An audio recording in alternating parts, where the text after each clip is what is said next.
America की एक अदालत के अंदर दो वकील जिरह कर रहे थे। एक वकील चाहता था कि जो दंपति है उसको सजा हो, जबकि दूसरा वकील का पक्ष चाहता था कि इस दंपति को बाहर रखा जाए। दरअसल बात ही कुछ ऐसी थी। अदालत में जिरह होने के बाद जज साहब कुछ इस नतीजे पर पहुंचते हैं, जो पत्नी होती है, पत्नी को 2 महीने की सजा सुनाई जाती है, उसको सलाखों के पीछे रहना था, जबकि पति को 2 साल की सजा सुनाई जाती है। साथ ही इसके ये भी बताया जाता है कि जब ये जेल से छूट जाएं तो पति और पत्नी कभी भी आपस में मिल नहीं सकते। यदि मिले और इस बात का सबूत अदालत के अंदर पेश किया गया तो इन्हें ताउम्र तक पूरी जिंदगी सलाखों के पीछे ही रहना पड़ेगा। इसके लिए वो खुद जिम्मेदार होंगे। जबकि पति और पत्नी एक दूसरे से बेइंतहा प्यार करते थे, एक दूसरे के साथ रहने के लिए लगातार जज साहब के सामने रिक्वेस्ट कर रहे थे, लेकिन जज साहब उनकी रिक्वेस्ट के सामने बिल्कुल भी नहीं पिघले। जब ये घटना लोगों को अखबारों के माध्यम से, सोशल मीडिया के माध्यम से पता चलती है तो लोग सुनकर हैरान थे, परेशान थे। इस घटना ने, इस कहानी ने न केवल रिश्तों को कलंकित किया, बल्कि जो रिश्तों की गरिमा है उसको भी पूरी तरह से तार तार कर दिया। आदाब, नमस्कार, सत श्री अकाल, मैं उस्मान सैफी। आज की जो सच्ची घटना मैं आपको सुनाने जा रहा हूं, ये सच्ची घटना है अमेरिका का एक शहर है नेब्रास्का। दरअसल वहां एक पति और पत्नी होते हैं। पति की उम्र थोड़ी ज्यादा थी, लगभग 40 साल के आसपास, और पत्नी की उम्र होती है 21 साल। जब दोनों साथ साथ चलते थे तो लोगों के लिए चर्चाओं का विषय बने रहते थे। अक्सर उन्हें लोग देखकर कहते थे कि पति में इतना अंतर है और पत्नी इतनी छोटी है। जब ये कहीं भी जाते थे तो लोग इन्हें टोकते थे कि तुम्हारी शादी कैसे हुई। उस शादी की न केवल हिस्ट्री जानने की लोग कोशिश करते थे, लेकिन जैसे जैसे वक्त आगे गुजर रहा था, पहला साल, दूसरा, तीसरा साल, जब एक के बाद एक साल गुजर रहे थे, तब उस आदमी की उम्र और ज्यादा बढ़ रही थी और लड़की जो थी, जिनकी पत्नी, उसकी उम्र उतनी नहीं थी जितनी होनी चाहिए थी पति के हिसाब से। मगर कुछ दिन के बाद एक महिला ने आकर थाने में शिकायत करती है कि ये जो पति और पत्नी हैं, जिनका नाम पत्नी का नाम सामंथा होता है और पति का नाम ट्रेविस फील्ड ग्रोव होता है, जाकर थाने में शिकायत दर्ज कराती, कहती है कि ट्रेविस मेरा पति था, लेकिन उसने मुझे तलाक दे दिया, वो मुझसे दूर जा चुका है। लेकिन जिस लड़की से शादी की है वो लड़की, उसकी जो पत्नी है, वो पत्नी नहीं बल्कि उसकी सगी बेटी है।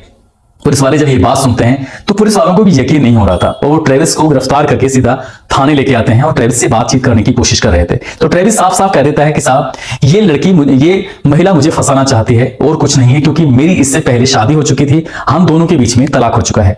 तलाक होने की बाद ही ये मेरी जिंदगी में बेवजह आ जाती है, मुझे परेशान करती है, और जो मेरी अच्छी खासी हंसती खेलती जिंदगी है उसे परेशान करने की तमाम तरह की कोशिशें करती है। पुलिस ने ये बात सुनी और उसकी दलील कहीं ना कहीं उसकी मजबूत तरीके से रखता है और पुलिस वाले कहते हैं कि ठीक है, तुम जा सकते हो, तुम्हें कोई दिक्कत, कोई परेशानी नहीं होगी। अब ट्रेविस अपनी पत्नी के पास, सामंथा के पास चला जाता है। एक नॉर्मल जिंदगी जीने की कोशिश कर रहा था, लेकिन ये जो महिला होती है, उसकी पूर्व पत्नी जो होती है, उसे कहीं ना कहीं गुस्सा आता है। एक बार फिर वो पुलिस के पास जाती है और पुलिस के उच्च अधिकारियों के पास जाकर कहती है कि मैंने जो पहले कहा था वही बात सच है, बिल्कुल इसमें झूठ नहीं है। अगर आपको यकीन नहीं आता तो इन दोनों का डीएनए टेस्ट करा लो।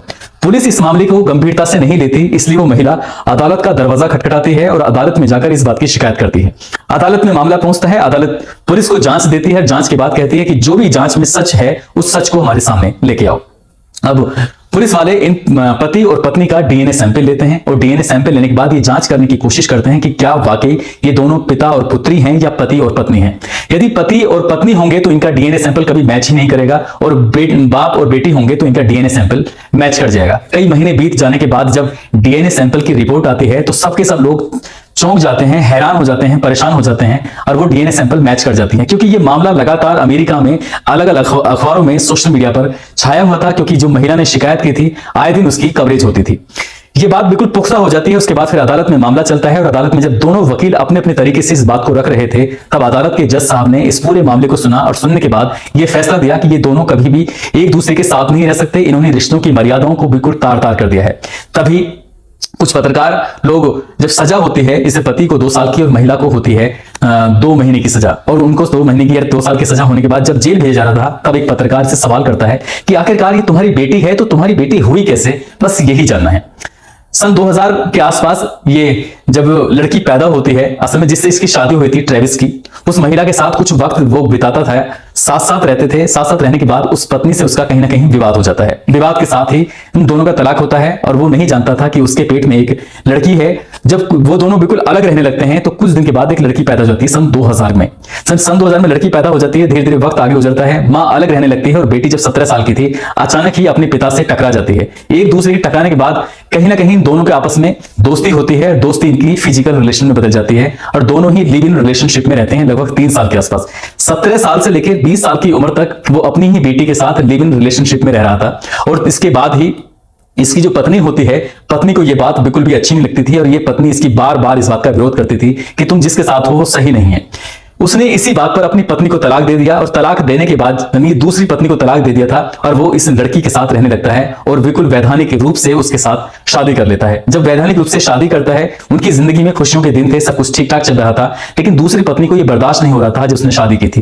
तभी उसने उसकी हिस्ट्री को खंगालना शुरू किया और हिस्ट्री खंगालने के बाद ये पता करने की कोशिश की कि आखिरकार सामंथा कौन है। तो पता चलता है उसकी जांच में कि सामंथा कोई और नहीं बल्कि इसकी पहली पत्नी की बेटी है, जो कि 17 साल की उम्र से ही इसके साथ रह रही थी और 21 साल की उम्र में ये दोनों एक दूसरे के साथ शादी कर लेते हैं। जब पूरे सबूत वो जुटा लेती है तभी वो पुलिस पहुंचती है और पुलिस में जाने के बाद भी उसकी सुनवाई नहीं होती, तो फिर वो अदालत जाती है और अदालत में जब उसकी सुनवाई होती है तो ये बिल्कुल साबित हो जाता है डीएनए रिपोर्ट से कि दोनों पिता और पुत्री हैं। उसके बाद सजा होती है। सजा होने के बाद जब ये दोनों जेल से छूटते हैं तो मिलने की कोशिश करने ही वाले थे कि उससे पहले ही पुलिस ने थ्रेट दे दी कि यदि तुमने मिले तो अदालत के जो एक फैसला सुनाया है उस फैसले को बरकरार रखा जाएगा और तुम्हें पूरी जिंदगी सलाखों के पीछे रखा जाएगा। सन 2022 में ही इन पति की सजा पूरी हुई थी, जबकि उसकी जो बेटी थी या पत्नी, उनकी सजा पहले ही पूरी हो चुकी थी और वो दोनों हमेशा हमेशा ही एक दूसरे से अलग रहते हैं। और जब भी वो व्यक्ति किसी को मिलता है तो लोग आज भी उससे यही सवाल करते हैं कि तुम्हारी उससे शादी कैसे हुई थी।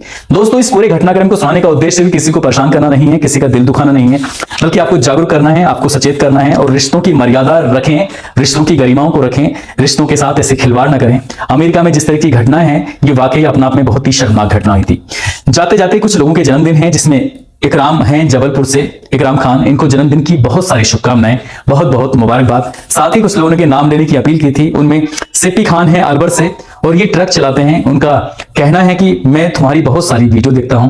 तो वाकई सिप्पी साहब आपका बहुत बहुत शुक्रिया, बहुत बहुत मेहरबानी।